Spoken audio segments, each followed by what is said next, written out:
Okay, so this Fable trailer is finally out. I mean, it's been out for 2 weeks now. I haven't seen anything on it because I've kind of just blinders. I really am good at not being exposed to something that I'm really interested in, so I'm finally gonna watch it today. So let's see what they're talking about.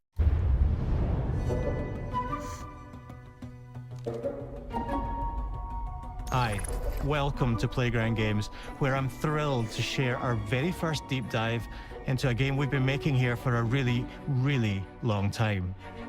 Fable.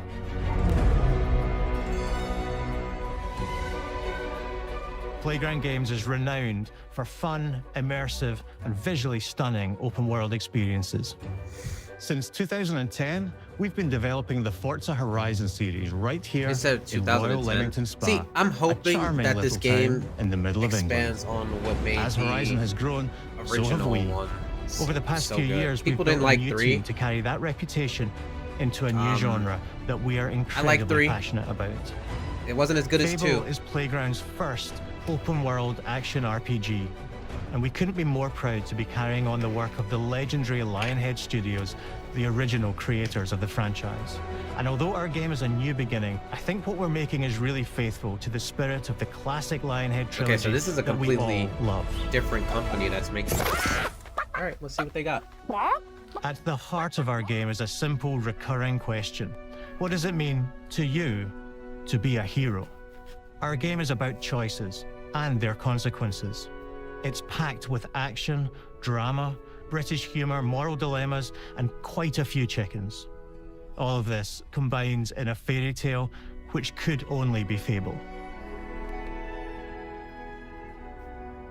In classic Fable fashion, you begin the game as a child, growing up in the sleepy rural village of Briar Hill. It's here that in a moment of extreme danger, your heroic powers first emerge, and we discover that you are Albion's first hero in a generation. But not long afterwards, disaster strikes, and the people of your village, including your beloved grandma, are turned to stone by a mysterious stranger. See, I want to know if this is a sequel you'll set off on an adventure which will change Albion forever. Venturing out into the world is a huge moment because this is Albion like you've never seen it before. Idyllic rolling hills, magical forests, bustling villages, sleepy hamlets, oversized vegetable patches, and stunning vistas. I do like that it went back. And because our Albion is truly open world, for the first time, you'll be able to explore this rich and detailed world seamlessly, with the freedom to go where you want from early in the game. We can't wait to welcome you back to Albion's iconic capital city, Bowerstone. Home to Fairfax Castle, the old clock tower, and the legendary Heroes Guild. It's a huge city, full of contrasts. Rich and poor, nobles and commoners, royalty and criminals. You'll spend plenty of time here during the game as you discover the secrets of the Heroes Guild and its reclusive guildmaster, Humphrey the Golder. In the north of Albion, you'll find mountains, craggy coastlines, spooky marshes, and the bleak, windswept city of Bloodstone. I want to know if they're going to add... Here, you'll meet the leaders of 2 rival gangs vying for power and uncover the secrets of the sinister but extremely well-organized Cult of Shadows. Ooh. Our Albion is beautiful, handcrafted, and richly detailed. In Albion, heroes are special, different. They're stronger than regular people. They're more skillful, more charismatic. More importantly, they're those rare humans who can harness and use magic in the world around them. They have the power to do what they want. And so do you. In our game, we want you to play as the hero you want to be. And that starts with being... I'm curious if they're going to add the morality system, like in the original ones, where obviously they're going to have to do it. It was a core piece of the game, but let's see. Let's see if they mention it. To choose how your hero character looks. So, in Fable, you'll be able to pick from a range of different character heads and customize your clothing, hair, skin tone, tattoos, and scars, so the hero you play represents you. But as well as your appearance, you can be the hero you want to be through the way you play, through the skills and abilities you learn, and through the weapons you use. Just like the classic trilogy, heroes in our game fight with a combination of strength, skill, and will. Seamlessly blending Turn them melee into and ranged chickens? weapons with magical abilities gives us Oh shit, he turned them into style-weaving chickens. combat, That's cool. allowing you to show off your personal playstyle This is gonna look great against single on opponents PC and large groups of enemies alike. because this is on Xbox. Melee is at the heart of our close quarters combat. You'll use light and heavy combos, often knocking enemies off balance and executing stylish finishers. Swap to your ranged weapon to bypass enemy guard and deal with troublesome flying enemies. And of course, you'll be able to unleash your powerful spells to both manipulate and devastate your opponents. Lightning. Of course, we're going lightning. We're excited to be bringing back some fan-favorite adversaries for you to fight. Okay, obviously. Are we gonna get Bower Wolves? Or Wolverines? What are they called? Wolverines? As our Balverines, Hollowfolk, and Trolls. Ooh, who's this? That's cool. And we're adding brand new enemies too, like this fearsome cockatrice, a giant fire-breathing chicken. Each enemy family is different, with their own weaknesses to exploit and defenses to overcome. But with all the unique tools in your combat toolbox, how you defeat your enemies is up to you. That's gonna be fun. That's gonna be real fun. But there's more to being a hero in Albion than fighting, so much more. When we talk to people about their favorite memories of the original games, so many of their stories were about the stuff you can do when you weren't just being a hero. The normal, everyday stuff which happened when you interacted with the people of Albion. For me, what I remember most vividly are the inhabitants of Albion and the things you can do with them or to them. The crazy thing about the classic Fable games was that in the middle of a sprawling RPG was almost a complete other game where you could just mess around with the villages and townsfolk. And we've built that same experience in the middle of our game too. Buying a house, getting a job, That making looks some cool. money. That looks cool. Romancing a villager, getting married, having kids. Fancy Okay. a date? Perfect. You can get to know me better. I'm glad that they did that. Buying another house. Buying every house in Albion. I'm glad that they incorporated Buying every this. business in Albion. Getting rich. Marrying a bunch more people, having a bunch more kids, probably getting divorced along the way for good measure. And this game within a game is unique to Fable. It's systemic, interconnected, and you see the ripple effects of the things you do everywhere you go. Now, my only worry is that, yes, they're incorporating that, which is great, because that's what made the other games so good, because they had so much to offer. I hope they don't overstuff it and put too many things. Because, yes, I do like the variety and the options of doing extra things throughout the game to give the game more life. I don't like having too many options, because now I just feel like I don't even want to explore it all. But if the game is as good as it's looking so far, who knows? I might actually dive deeper into it. But I don't think they're going to go that far with it, just because I think they also know they don't want to oversaturate it. And all of this revolves around the people who live in Albion, who we call the living population. There are more than 1,000 of them, and every single one is unique. Each of them has a name, a role, a daily routine, and their own personality. Oh, shit. You could follow any one of them for a day and just watch them live their life. They'll get up, go to work, I hope they're not using AI to do that. I'm just putting that out there. spend some leisure time on hobbies, then go home to bed. But what's even cooler is that you can talk to every single one of them in fully voiced conversations and interact with them in loads of different ways. Maybe the job they go to is working for you because you hired them to work in one of your businesses. Hey, you. Working hard? How can I help you, boss? Maybe the bed they Oh, sleep shit. in is in a house you own because you're the landlord. Or maybe shit. their bed is on the street because you evicted them. All I right. wouldn't do that. I've never been that guy. Especially in 3. I was like giving And everybody all my of the money. stuff you do affects what they think of you. You're a legend. Because everything you Oh do my God. builds your reputation. Very impressive. I'm like getting so excited for this. Morality has Oh, always this been is like, super it important to reminds me of Fable. like the That OG tension between Xbox good days. and Oh my evil God. underpinned all of the original games. And morality is central to our game too. But we have a slightly different take on it. Okay. For us, morality isn't black and white.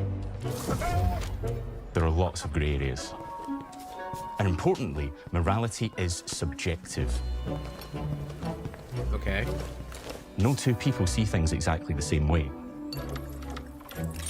And that's how it works in our game too. Everything you do earns you a reputation. And every person in Albion will have a different reaction to you as a result. Hello there. Yeah, we get it. You're rich. They'll remember things you did directly to them. They'll love you or hate you for the choices you make.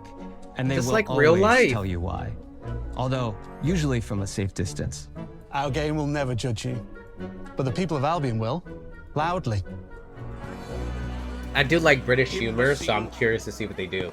Your That was one thing I reputation liked is about created the by other the games. choices They were you really make, funny. and you are going to make a lot of them. Big choices, little choices, moral choices, and some choices that will actually change the landscape of Albion for the rest of your game. We call this idea, your choices change the world. Let's give you an example. Okay. Early in the game, you'll meet a character named Dave, an egotistical gardener Oh, in a that's rural that village guy. who That one discovers guy. a magical growth I don't know formula. his name. I'm sorry. He accidentally turns himself into a giant and becomes a big problem. It'll be your job to deal with him, and ultimately it will be your choice. I whether remember to that kill from him the or to first spare him. reveal. If you kill him, his giant corpse will lie on the farmland just outside of town Oh, for shit. the rest of the game. And that is going to affect house prices. It will also affect what a lot of the villagers think about you. Especially Dave's sister. In Fable, the choices you make will define you. I wish I didn't know What does that. being a hero mean to you? But if that's what they're revealing, there's got to be more things like that. At Playground Games, we've built a pedigree for beautiful, immersive, open-world experiences. Yes, they've typically involved sports cars, but this is a passion project for all of us here. I'm Every very member of happy that this which team we've built from scratch, is has two key taking things in something common. that worked A and deep love for the franchise, going deeper and a and making burning it better. desire to bring it back. We're That's making what I'm this for getting Fable from fans this. just like us, but also to introduce Fable to gamers who've never played the series before. It's been great to finally tell you a little about the game we're making. There'll be much more to share as we get closer to our launch. I'm excited to tell you today that Fable is coming to Xbox, PC, and PlayStation in autumn 2026.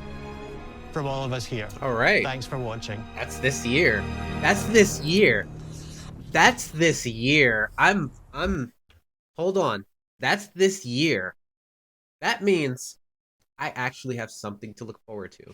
I'm very excited about this. I am very excited about this.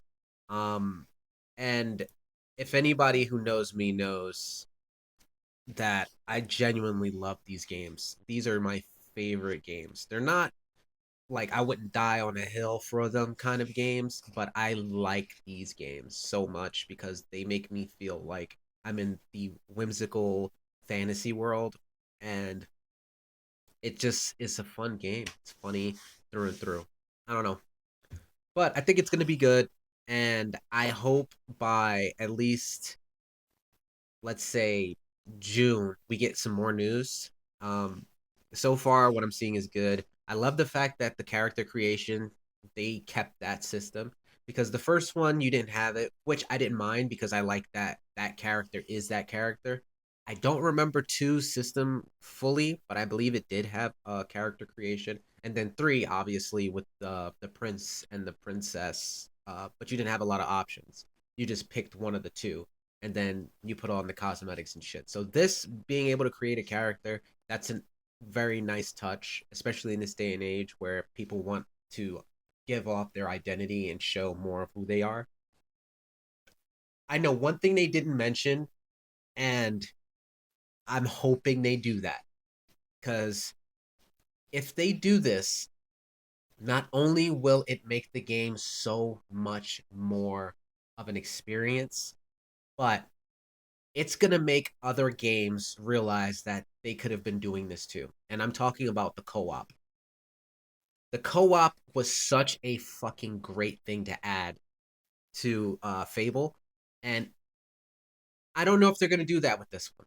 Just because, online there's a lot of things you got to keep in mind. Server size, just issues with connectivity, the occasional disconnections, lag, and all these other things that take place.